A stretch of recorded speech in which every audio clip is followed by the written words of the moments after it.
Graça e paz! E chegamos com mais uma mensagem de Siloé. E confesso que, nossa, como tem sido bom, sabe? Assim, eu cada dia mais tenho edificado a minha fé. É cada coisa gostosa que você escuta de Deus, é cada sinais que Deus nos envia que não tem como não querer viver isso todos os dias. Eu vou dividir um pouco com vocês a questão sobre medo. E eu vou ler algo que está em Mateus, no 14, no versículo 30. Apenas um versículo. Mas sentindo o vento forte, teve medo. E começando a ir para o fundo, clamou, dizendo: Senhor, salva-me. Aqui, quem está dizendo essas palavras é Pedro. Mas pode ser que tem gente aqui vivendo nesse exato momento igual a Pedro, com medo. A última mensagem de Siloé, nós falamos sobre inconstância. E Siloé traz hoje uma discussão sobre medo. E confesso a vocês que há alguns dias eu tenho sentido medo de situações novas que podem vir a acontecer.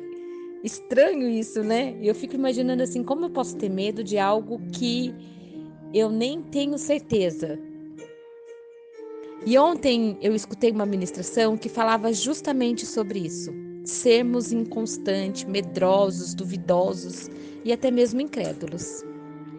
Ali, na mensagem, Pedro havia acabado de matar um soldado.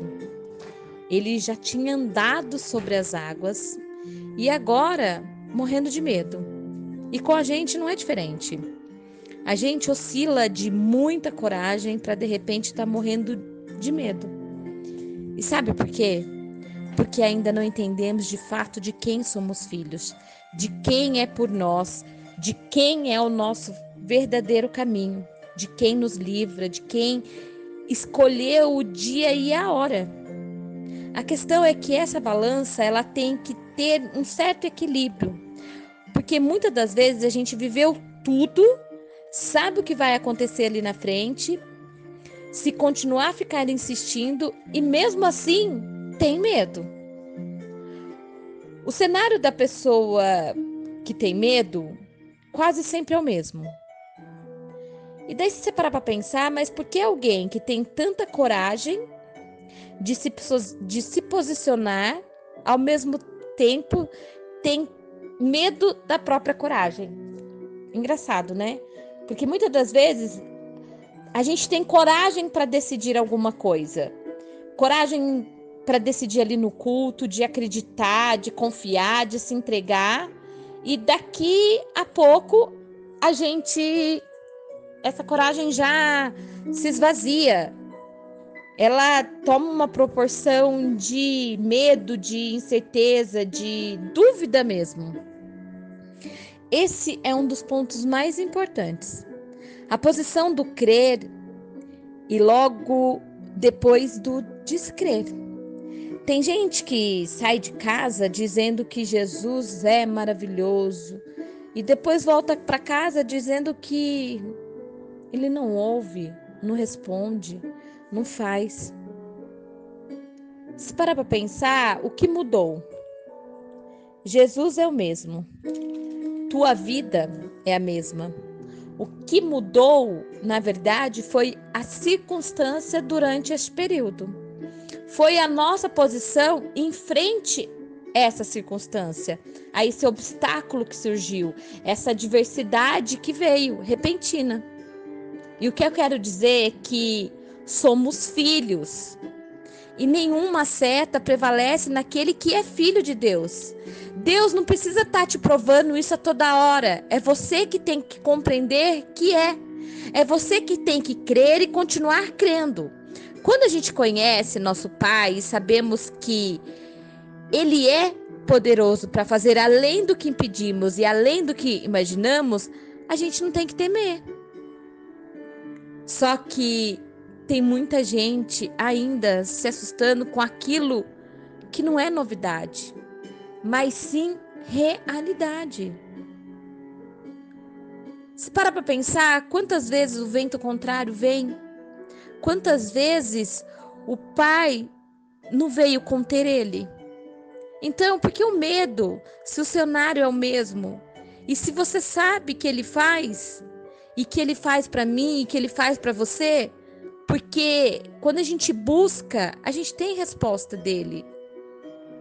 Uma coisa é o novo, aquilo que a gente desconhece e que o nosso coração fica impactado. Outra coisa é o que já é a nossa realidade, a nossa vivência. Pedro, quando sente o vento, ele foge, ele fica com medo. E na nossa vida é exatamente igual. Quando a gente para de olhar para Jesus e começa a olhar o entorno, quando a gente para olhar para o centro das nossas atenções, para olhar para o entorno, a gente percebe que o que nos mantinha sermos convictos filhos de Deus, hoje, malemar, a gente sabe se pode ser filho dele. E quando a gente não sabe quem é o nosso pai, a gente vira um órfão. Ei, Siloé vem trazer para você e vem trazer para mim, no dia de hoje, que é para a gente parar de desviar o nosso olhar do pai. Sabe? Não deixa de buscar, não deixa de clamar, não deixa de se posicionar. Porque não tem por onde. Todas as vezes que a gente verdadeiramente não acredita em quem somos, nós sempre vamos nos sentir órfãos. Todas as vezes, em qualquer área da vida da gente, se a gente não entender o que somos em Deus, a nossa vida vai virar um naufrágio. Foi assim com Pedro e assim será conosco. Até para quem te coloca para cima das águas, não é a água, é Jesus. Quem te traz para cima não é o vento, é Jesus. Quem te faz andar nas águas não é o barco, é Jesus. E quem está andando por cima das águas, na minha direção e na tua direção, dizendo: quer andar? Vem! Quer experimentar? Vem! Quer me conhecer melhor? Vem! É Jesus! Então, qual é o medo? Ei, o Pai te chama para viver a coisa mais extraordinária da sua vida. O tempo mais extraordinário. Para de olhar para o vento. Para de olhar para as circunstâncias. Não fique olhando para a tempestade. Não olhe para o medo. Não olhe para nada. Olhe para Ele, o autor e consumador da minha e da tua vida. Oh, alabachúria surianda alabachou. Amados, é Ele que nos mantém convicto na caminhada. É Ele que nos mantém convicto no propósito. Ele aproxima você como um imã que te leva mais perto do Pai. Quanto mais você olha para Ele, mais perto você fica. Quanto menos você olha, mais distante você vai. Compreende? A vida com Jesus é isso. É manter o foco. É voar como águia. É sempre estar atento, olhando para o alvo. Na verdade, a receita aqui não é sobre andar sobre as águas. A receita não é esperar o mar se abrir ou esperar a tempestade cessar. A receita é simplesmente pura e verdadeira. É Jesus.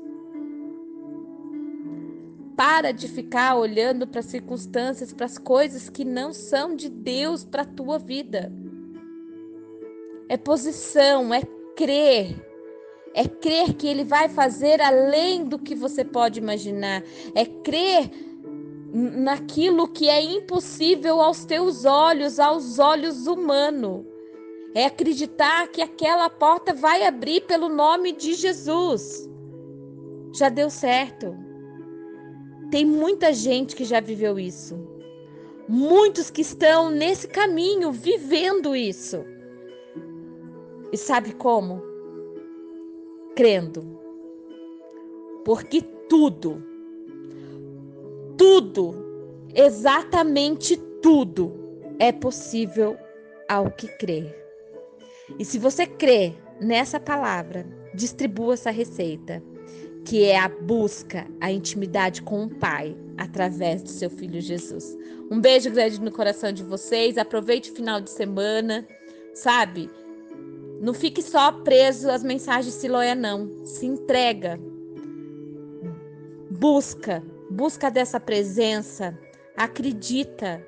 Já deu certo. Já deu certo. Já deu certo. Um beijo grande.